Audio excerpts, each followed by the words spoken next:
ছোট্ট সোনামণিরা, আজ আমরা শিখব ভেজিটেবলস বা সবজির নাম ইংরেজি ও বাংলাতে। তো চলো চটপট আমরা জেনে নেই। এটা হলো পটেটো। পটেটো মানে আলু। এটা হলো অনিয়ন। অনিয়ন মানে পেঁয়াজ। এটা হলো টমেটো।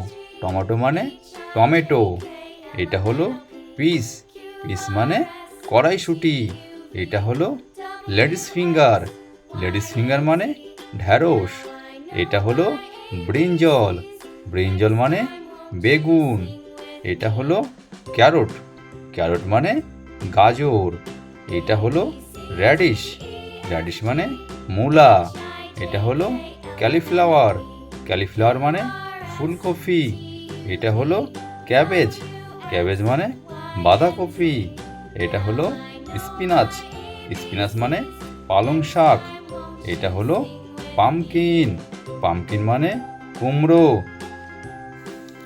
চলো আবার একবার পড়ব। পটেটো মানে আলু। অনিয়ন মানে পেঁয়াজ। টমেটো মানে টমেটো। পিস মানে কড়াইশুঁটি। লেডিস ফিঙ্গার মানে ঢ্যাঁড়স। ব্রিঞ্জল মানে বেগুন। ক্যারট মানে গাজর। র্যাডিশ মানে মূলা। ক্যালিফ্লাওয়ার মানে ফুলকপি। ক্যাবেজ মানে বাঁধাকপি। স্পিনাচ মানে পালং শাক। পামকিন মানে কুমড়ো।